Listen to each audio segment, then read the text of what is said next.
Good afternoon. Welcome back to the Oneida Nation Reservation on Oneida Live. We're on both Facebook and on YouTube today. It's October 28th. We were just saying how fast this month has gone by. And here we are already to jump into November and daylight savings time and, all those great things that happen at the end of fall before winter comes.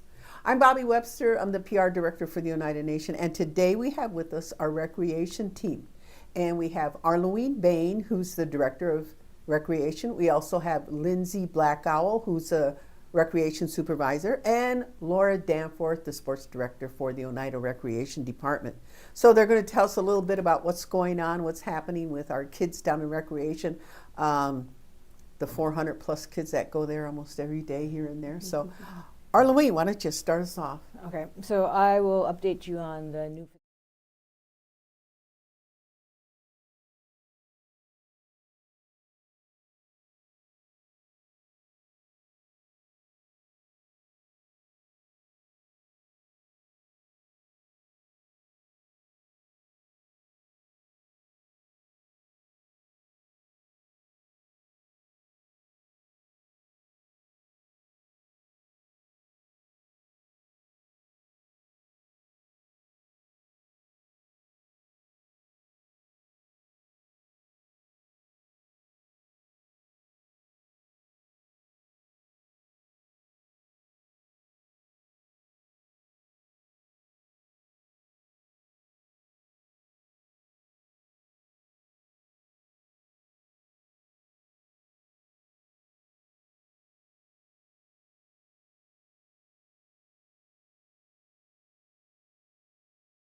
Three times what we currently have, and the population here is much larger than we've had previously.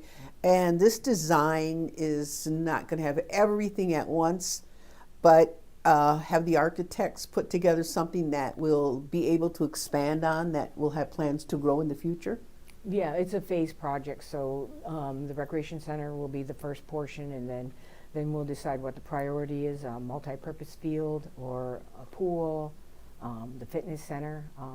So the design team knows that there'll be additional phases, so they'll be building it with that awareness that we will be adding And on. do they also take care of the outdoor amenities that, like maybe it'll include a lacrosse field or multi-used outdoor facility? We haven't done the outdoor yet. This would just be the indoor. So Okay. depending on the location and how much acres on there, we'll probably have to look at that later. Okay. Another phased-in project. That is exciting. Yeah. That's moving forward. All right, Lindsey, what's happening in your area? So I'm the recreation supervisor. I have a co-supervisor as well. His name is Bryce Elm.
Facebook land. No sound. Watching. Uh-oh, people settle. All right, testing. Because when I tested it, I heard it before. Testing. So I'll try.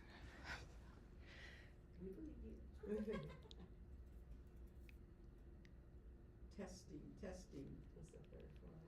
All right, can you hear us now? Testing. Speak louder. I can hear it.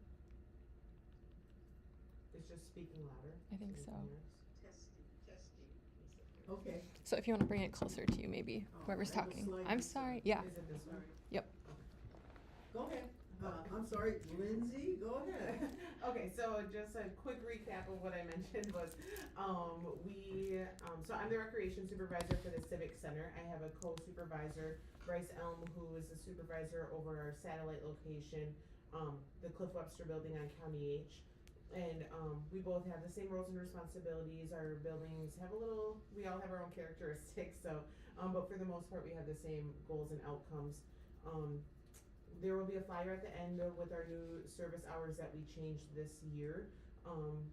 Our main program that we service to the community is our after school program, and that is for the hours of 3 to 8 p.m. From 3 to 7 o'clock, it's for ages 7 to 18 in high school. And from 7 p.m. to 8 p.m., that is our teen time hour. So our 7 to 12-year-olds are gone for the day, and then the teens get that hour to have the building to themselves if they want to go on the game systems in the gym, in the art room, and just hang out without there being a overload of littles around them. At 3 o'clock, all the kids arrive. Our typical day for after-school program is the kids arrive, they get their structured chaos and brain break. They get to run around and go to the different rooms. We have homework and reading. All of the rooms are open. At 4:30, we serve dinner. We go through announcements, kind of what it will look like for the week if there's no school, half days, stuff going on. Then from 5 to 6:30, they have their programming time. So all of the rooms will have their different program going on. We have 4 core areas that service, and that's the sports and fitness area, which is the gym.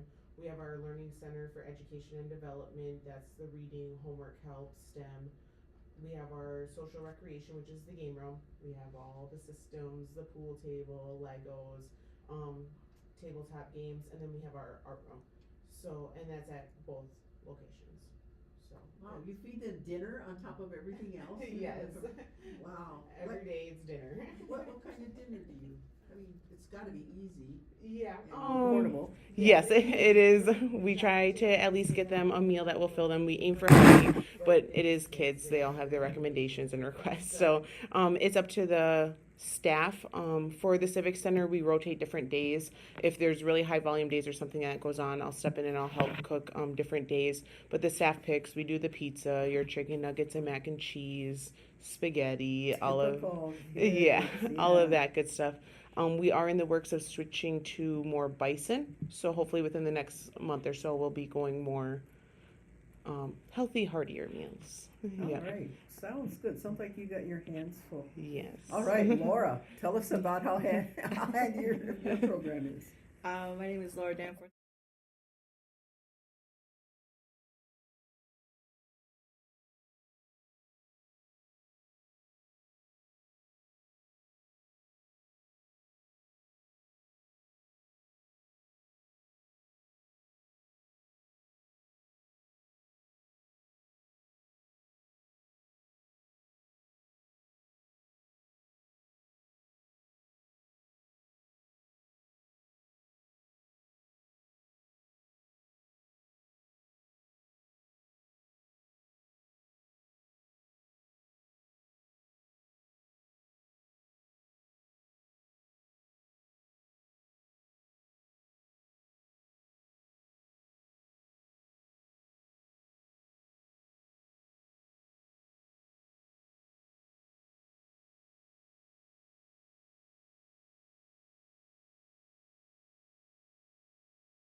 A higher level of experience athlete program right now, and they kind of tailor to the kind of athletes we have.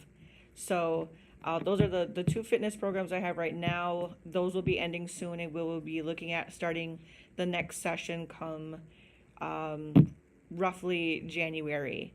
So look out for flyers for those on our Facebook. We're also recruiting for baseball right now. We have a 9U team. We are trying to recruit and see if we can get enough players for that. We will have an 11U team. We are partnered with Black Sheep. They're the NEW, Northeast Wisconsin Black Sheep baseball program. We collaborated with them this past summer, and it worked really well, so we'll continue to collaborate with them for the foreseeable future. We do have some open gyms coming up for those baseball players and softball players. The flyer on that was out on Facebook. We will be adjusting times and also offering an open gym for high schoolers with those open gyms. So if you know anyone who's interested in playing, especially the 7 to 12-year-old age, they can contact me at the Civic Center for information on that. We are finishing up high school basketball skills sessions. That is at the Civic Center. That was every Tuesday and Thursday for the month of October. So tonight and Thursday will be the last two sessions for that. We have the baby and junior ballers program starting next month. November 12th will be the first day. That is housed at the fitness center. So we will have a 5 and 6 program and then a 7 to 8 program. November, December is the first one. Then we'll take a break and we'll start a second session in January. So those are the programs I currently have running right now. An update on the Indigenous Games. So I just got an update last week that the games were scheduled to be hosted in Calgary, Canada for 2027. As of August, Calgary is no longer able to host, and the Indigenous Games Council is bidding out for a new host, which then pushed the games to 2028. So people had been reaching out, offering to help and wondering kind of what was going on with that. That is the latest I have as of this past week. Well, hopefully that gives them time to raise more money, more funds for the games, and perhaps they'll be in the United States this year. Is that a possibility? I'm not sure. I'm not sure what the criteria is for how they choose. I just know that it's been in Canada for quite some time now. Okay, all right. Well, thank you, Laura. Again, we apologize. We're having a few technical difficulties with our sound today, but I think we have them back and under control. And while we do, please give us a review of what you said cut out before you were able to talk about the $25 million. Okay. So the business committee has allocated $25 million for a new recreation facility. The facility would be about 43,000 square feet. Currently, the Civic Center is 15,000 square feet, so that will double our new facility. Somerville was awarded the design contract, and Myron Construction got the building contract. So that would include, we would get a gym that's one high school main court and two high school courts, cross courts. We'll get a teen center, a multi-purpose classroom, a community outreach area, and then along with our other areas, we'll have arts and crafts, a new learning center, and a social recreation area. So we're very excited about that opportunity that's coming. All right. Thank you, Arlouine, for going through that. Just wanted to tell you about a few things. I have a few announcements coming up that trick or treating is coming upon us, and I know they've started in some communities already, but Oneida's trick or treat hours are Friday from 3 to 6, and that's in our local, that's the Oneida Nation Reservation hours, and we usually try to coordinate with the other municipalities, but because it is a Friday, and it's nice weather, people start to head up north. There's a lot more traffic. We decided to push it up so we have a little bit more daylight time for the kids to be out there. We also encourage everybody to stay off your phones. Be very mindful, those kids that are out there trick-or-treating, that they have masks on. Some of them can't see, or they're in a hurry, they're excited. So just be extra careful when you're out there, all you walkers as well as those who are driving. Make sure your kids are well aware not to go into strangers' houses, not to accept anything that is not packaged that they don't know. And also, don't test the candy until you've had a chance to get home and have mom or dad or one of the adults check it over and make sure that it's all safe. I don't know if the hospitals offer x-rays anymore. Like back when my kids were growing up, you could take your bag of candy to the hospital and they would x-ray. I really don't know, but if they do, take advantage of that opportunity and make sure that everything that your kids receive is safe. Bobby, I did forget to go over Boo Bash on Friday. Okay. So, along with trick or treating, we have our seasonal event through Recreation, which is Boo Bash Friday as well. So, Oneida's hours are 3 to 6 p.m.